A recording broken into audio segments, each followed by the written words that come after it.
बाबा मिला तब से हमारा जीवन शुरू हुआ। तो उस दिन से लेकर आज तक हम सभी ब्राह्मण बच्चों को बाबा ने कोई न कोई अमूल्य अनुभव से भरपूर किया है। तो आज हमें ब्राह्मणों में से हमारे जमुना बहन अपना एक अनुभव हम सबके बीच शेयर करेंगे। तो मैं जमुना बहन को स्टेज पर बुलाना चाहूंगी। ओम शांति।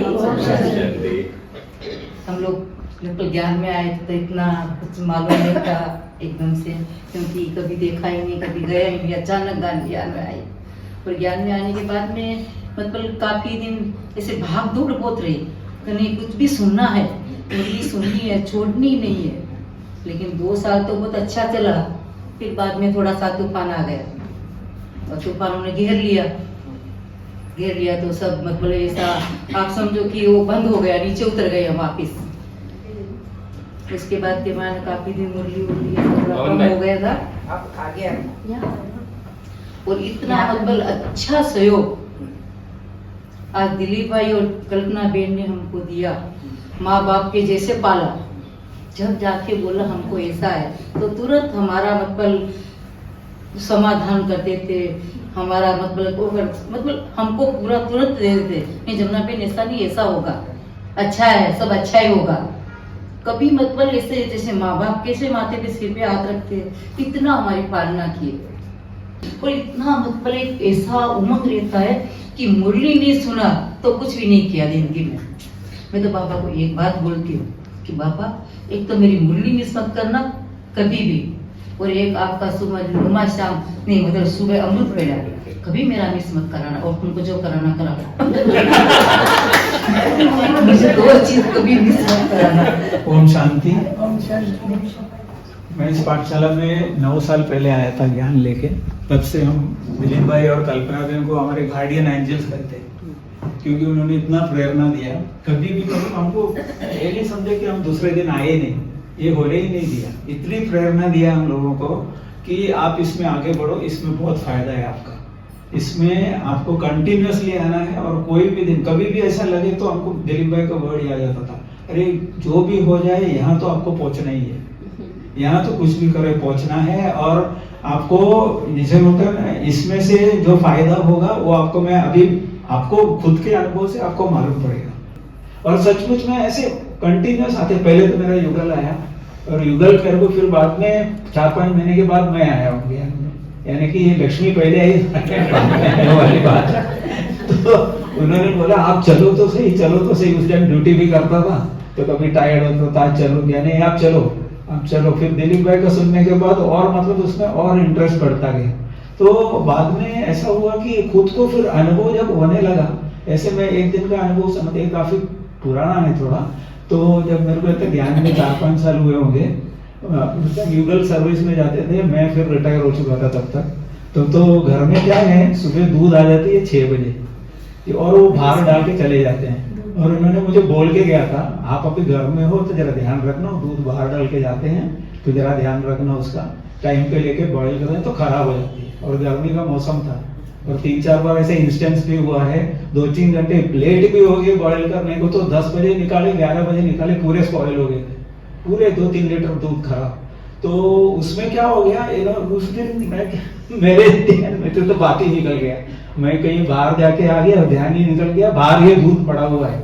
और मैं कभी देखता हूँ शाम को 6 बजे 12 घंटे के बाद, तो मैं बोला आज तो गया। 2 चीजें, नुकसान तो छोड़ो, ये आएंगे तो क्या जवाब देंगे। इतनी छोटी सी बात है, वो आप नहीं संभाल सकते तो कैसे। तो मैं बोला अभी क्या करें, ये तो अभी फिर मेरे को याद है बाबा तो बोलते हैं हमेशा बोझ मुझे दे दो। हाँ मैं बैठा हूँ, तो मैंने वही किया। तो मैं बोला 6 बजे चलो दूध बॉयल करने को रखा और सीधा कुर्सी डाल के वहां पे बैठ गया, योग लगाया बाबा।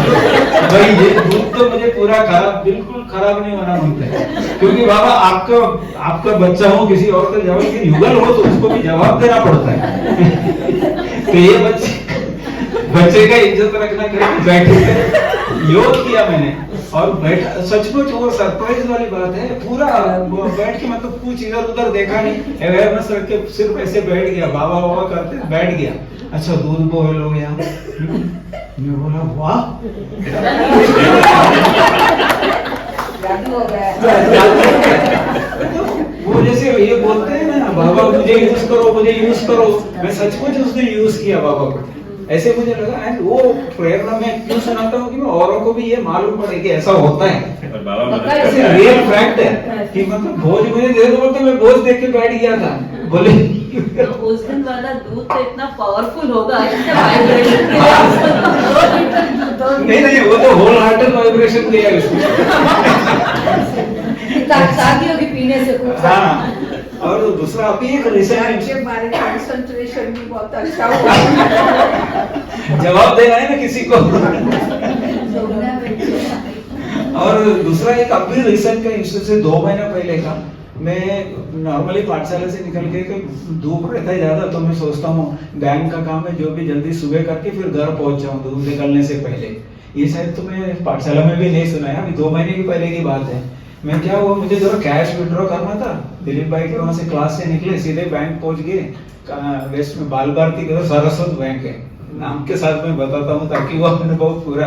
तो मैं उधर गया तो उस दिन क्या प्रॉब्लम था पता नहीं, मैं चेक उनको दिया तो बोले आज तो सिस्टम तो डाउन है, और मेरे को अर्जेंट उस टाइम कैश चाहिए था, तो सिस्टम तो डाउन है, तो मेरा सिग्नेचर वो वेरीफाई नहीं कर पा रहा था। और मेरे से आगे भी 3-4 लोग खड़े थे, उसका भी सब वापस किया, बोले सिग्नेचर आपका वेरीफाई नहीं हो सकता है, सिस्टम डाउन है। तो आज आपको फिर बोले क्या करेंगे, तो आप बोल रहे हैं वो आपका पैन दे दो, आधार कार्ड दे दो, हम लोग वेरीफाई करेंगे फिर आपको कैश दे सकता हूँ मैं। अब देखो तो मेरे पास ना पैन है ना आधार कार्ड है, तो फिर वो सबको वापिस, और कोई कैरी तो करता नहीं है नॉर्मली, इनका सिस्टम डाउन है, अभी उधर जाने के बाद पता पड़ा है ना, तो वो वापिस सबको वापिस किए। तो मेरे को भी बोला आप अभी ये नहीं है, तो आप बोला मोबाइल में तो कम से कम देखो होगा आपका पैन या आधार। तो बोला मैडम मेरे पास तो है नहीं ऐसा, मेरे पास तो मोबाइल पे भी नहीं है। हाँ मोबाइल पे भी नहीं है। तो बाद में बोले 3-4, तो वो बोले, मैं उनको बोला वो आपको शायद ऑफिसर से बात करना पड़ेगा, वैसे हम तो इसको पास नहीं कर सकते। तो ये 3-4 लोग गए, वो वापस आए उनके पास, बोला वो नहीं वेरीफाई हो सकता है, अभी सिस्टम अगर क्लियर होता है तो ठीक है, नहीं तो आपको ये ले आना ही पड़ेगा, उसके बिना नहीं हो सकता है। तो मैं फिर वो सामने वाला आदमी को जानता था, मैं उनको बोला जरा आप उनको बताइए ना कि मैं इनको पहचानता हूँ करके, मैं उनको ऐसा रिक्वेस्ट कर रहा था। तो मेरे से आगे भी 3-4 लोग बैठे थे, तो अंदर जो मैडम बैठी थी ऑफिसर थी, वो देख रहा था कि मैं इनको रिक्वेस्ट कर, तो मैं क्या बोला अभी क्या करेंगे, ठीक है अभी फिर मुझे घर जाके तो आना पड़ेगा वापस, टाइम भी जाएगा 1-8 घंटा उसमें। तो वो अंदर से वो मैडम उसको उनको बोला उनको अंदर भेज दीजिए जरा। तो मैं गया अंदर, तो मैं बोला बैट फीट सब लगा हुआ था, मेरा क्लास से डायरेक्ट गए थे ना, तो मेरे को वो याद आया, बाबा बोला है बैट्स भी काफी सेवा कर सकता है। मेरे को वो पहला याद आया। तो बोला हाँ मैडम बोलिए, आपका क्या वही, अच्छा नहीं वही प्रॉब्लम है, हाँ वो तो सबका वही प्रॉब्लम है, सिग्नेचर वेरीफाई नहीं हो रहा है, लेकिन फिर आप आपका चेक तो दे दीजिए जरा। तो वो चेक तो उसको दे दिया, फिर बोला मेरे को ऐसा देखा था, ऐसा हेड टू फुट 2-3 बार देखा। मैंने बोला आप मुझे ऐसा क्या देख रहे हो, मैं भी देख रहा हूँ, खड़े उनके सामने ऑफिसर के सामने मैं भी देख रहा हूँ। वो बोलते क्या पता नहीं आपको मैं मना नहीं कर सकता। फिर बाद में उनका नेक्स्ट इंस्टेंट उनका ऐसा था, बोला मेरी तरफ ऐसे देखा, वो शायद मुझे लगा ये बैट्स की तरफ देख रहा है, मेरे फेस की तरफ देखता है, बोलता है परमेश्वरा साइन करके मेरे को पैसा नहीं, बाकी 4 लोग आगे से खड़े काम करता है। तो उसी से मेरे को ये अनुभव क्यों सुनाता हूँ कि और लोगों को जो अभी नए भी है उनको भी मालूम पड़े कि ऐसा होता है। बाबा को यूज करो तो अनुभव जरूर होता है। बड़े गौरव की हाँ, अभी मैं इतने शॉर्ट स्पैन में अगर 9 साल के इसमें अगर इतना कुछ हो सकता है, तो बाकी बच्चे लोग जाके उनको तो प्रेरणा तो मिलेगा, इसीलिए मैं सुनाया ये। ओम शांति।